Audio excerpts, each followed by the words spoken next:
మహిమ కలుగును గాక. ఆయన పాదాల వద్దకు చేరుతున్నాం. ప్రతిసారి ఆయన దగ్గరికి వస్తున్నాం. దేనికి వస్తున్నాం? మన అవసరతలు ఏదో తీరుతాయి, మన ఇబ్బందులు ఏదో తీరుతాయి, మనకేదో దొరికిద్ది, మనకేదో వచ్చిద్దని వస్తున్నాం.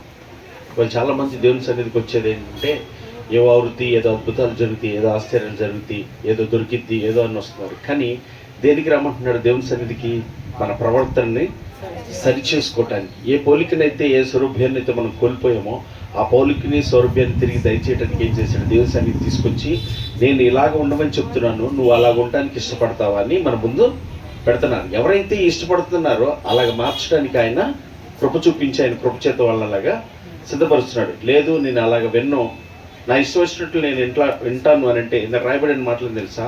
అలాంటప్పుడు నువ్వు వచ్చే ఉపయోగం ఏమీ లేదు. దేవుడి సన్నిధికి వచ్చి, ఏమంటే నాకు దేవుడి సన్నిధికి ఎందుకు వస్తున్నాడు? నాకు ఏదో దొరికిద్దండి, ఏదో వచ్చిద్దని నువ్వు వస్తే ఏ ప్రయోజనం ఏమీ ఉండదు. కానీ దేవుని సన్నిధికి ఎలా రావాలంట? దేవుని యొక్క మాటను విని ఆ మాట ప్రకారం జీవించడానికి ఇష్టపడి నీకు వస్తే మేలు. అలా కాకుండా నీకేదో దొరికిద్దని, నీకేదో వచ్చిద్ది అని నువ్వు వస్తే మాత్రం ఏ ఉపయోగమో లేదు. అలా అయితే నువ్వు రాపోవటమే మంచిది అని అంటున్నాడు. దేవునికి స్తోత్రం కలిగింది. ఎలా రావాలంటే మన ప్రవర్తనని, మన ఆలోచనని మార్చుకోవటానికి. వాళ్ళ పిల్లల్ని పెంచే విషయంలో కొంతమంది ఇందాక చెప్పినట్లుగానే ఊరక ముందు అన్నిటికీ కొట్టేవాళ్ళు బయలుదేరుతుంటారు. నువ్వు అంటే కొడతారా అంటే ఎప్పుడు ఏ టైంలో శిక్షించాలో జ్ఞానం కలిగి, వాక్యాన్ని ఎప్పుడైతే మీరు మాట్లాడుతున్నారో, వాక్యాన్ని ఎప్పుడైతే దాటి ప్రవర్తిస్తున్నప్పుడు ఖచ్చితంగా మనం వాళ్ళని శిక్షించాలి, గద్దించాలి. కొన్ని విషయాల్లో ప్రేమతో చెప్పుకొని నడిపించుకోవాలి. ఆ జ్ఞానం ఎవరికి ఉంటుంది? వాక్యాన్ని చదివే తల్లిదండ్రులకు మాత్రమే. వాక్యం చదివిన తల్లిదండ్రులకు ఎవరు తెలుసు? గద్దించమన్నారుగా, మొన్న చెప్పారుగా, పాస్టర్ గారు చెప్పారు కదా, ప్రతిదానికి బెల్ట్ పట్టుకుని రెడీగా కూర్చుంటారు. పిల్లల మనసు రేపుతారు. వాళ్ళ కోపం వచ్చి రేపొద్దున వాళ్ళు ఎట్లా పడితే అట్లాగా తయారయ్యే వాళ్ళుగా ఉంటారు. అలా కాదు, వాక్యం జాగ్రత్తగా చదివి సారాంశాన్ని తీసుకునే వాళ్ళకి పిల్లల్ని ఎలా పెంచాలి, మనం ఎలాగ ఉండాలి. ఇప్పుడు ఏమండి, ఒక మాట ఆలోచించేయండి. ఇక్కడ నుంచి బయటికి వెళ్ళినాక మనం చేసే ప్రతి ప్రవర్తనను, మనం మాట్లాడే ప్రతి మాటను లోకులు చూస్తున్నారా లేదా?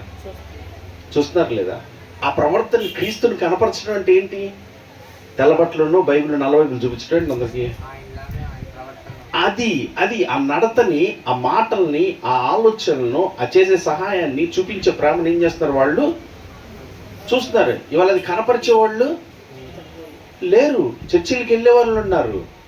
మంచి తెల్ల బట్టలు, లెనిన్ టీషర్ట్ వేసుకుంటే, లెనిన్ షర్ట్లు కుట్టించుకుంటే తెల్లగా ఏ బట్టలు ఉంటాయి, తెల్ల షర్ట్లు ఎక్కడ దొరుకుతాయి, నల్ల పెద్ద బైబిల్ ఎక్కడ దొరుకుతాయి అని ఎత్తుక్కునే వాళ్ళే. కానీ మన ప్రజలకు కనపరచబడవలసినటువంటి ఏదైతే ఉందో మంచి ప్రవర్తన కనపరచాలి, ఆ ప్రవర్తన కలిగి మనం ఉండాలి, క్రీస్తుని కనపరచాలన్న ఆలోచన కలిగిన వాళ్ళు చాలా చాలా కనుమరుగైపోయే పరిస్థితులు కనబడుతున్నాయండి. కానీ అట్లా కాకుండా మనం ఆ వాక్యాన్ని విని జాగ్రత్తగా అలాగూ మనం ఉండాలంటే అదేనంటే గొప్ప సంపద ఏదైనా ఉందంటే మనకి అదే.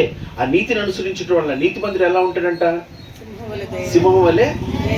నీతి మంత్రులు ఎవరు?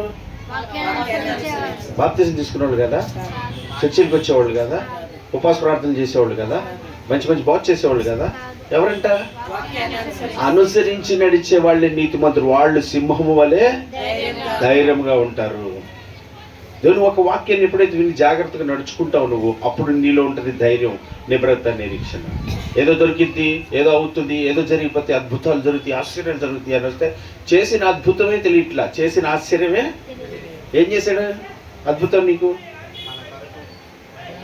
అద్భుతకరుడు, ఆశ్చర్యకరుడు, ఆలోచనకర్త, బలవంతుడైన దేవుడే నీ కొరకు దిగి వచ్చి పాపులమైన మన కొరకు ప్రాణం పెట్టి గొప్ప అద్భుతాన్ని చేశాడు. ఆశ్చర్యం అన్నమాట. అసలు సరిగ్గా బుర్ర పెట్టి తెలిస్తే కనుక, రక్షణ విలువ తెలిస్తే కనుక, ఎంత గొప్ప, నాలాంటి వాడి కొరకు నువ్వు నాకు ప్రాణం పెట్టావు దేవా అని చెప్పి, ఇంతకన్నా నాకు ఇంకోటి ఏది వద్దు దేవా అని చెప్పి ఆయన పాదాల దగ్గర కృతజ్ఞతగా బతకవలసిన జీవితాలు ఏదో కావాలని కోరుకునే పరిస్థితుల్లో ఉంటున్నాను. జాగ్రత్త వాక్యాన్ని చదువుదాం, వాక్య సారాంశంతో వింటుదాం.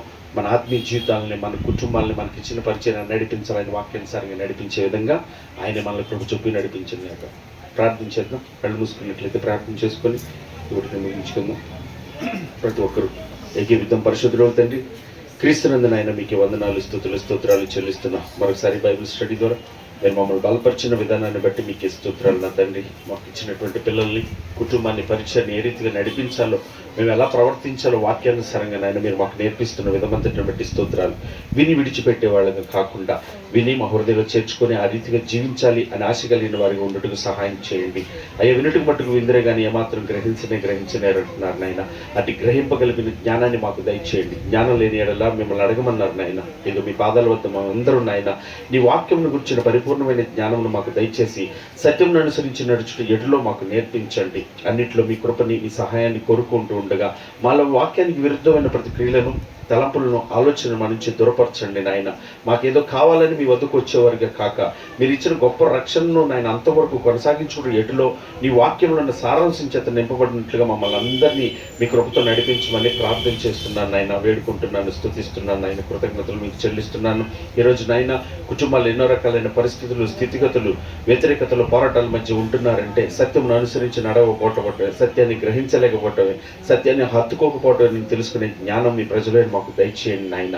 ఇవి మా పొరపాట్ల వల్ల, అవిధేయతల వల్ల, లోబడపోవటం వల్ల జరిగినవి తెలుసుకొని ఇప్పుడైనా నేడు అనే సమయం ఉండగానే సరిచేసుకొని సరిదిద్దుకునే వారిగా ఉండడానికి సహాయం చేయండి అన్నాడు. మా పితరులు గొనిగి సొనిగి రాలిపోయేవారిగా కాక, నీకు కోపం రేపే వాళ్ళుగా కాక, అయ్యా నిన్ను నా తండ్రి నాయన అందరి ఎదుట అవమానపరిచేవారిగా కాక నాయన లోబడే పిల్లలుగా మేమందరూ ఉండటకు సహాయం చేసి బలపరచమని ప్రార్థన చేస్తున్నాం. వచ్చిన బిడ్డలందరినీ ఆయన మీ ఆత్మీయతలో బలపరచండి, వాక్యమందు స్థిరపరచండి, ప్రార్థన ఎందుకు పట్టుదల దయచండి, ప్రవర్తించే విషయంలో జాగ్రత్త కలిగి, భయభక్తులు ప్రతి విషయంలో ఆలోచన కలిగి నడుచుకునే కృప పిల్లలందరికీ దయచేయమని ఆయన ప్రార్థన చేస్తున్నాను. నీ పాదాలు చెంత పెడుతున్నాను.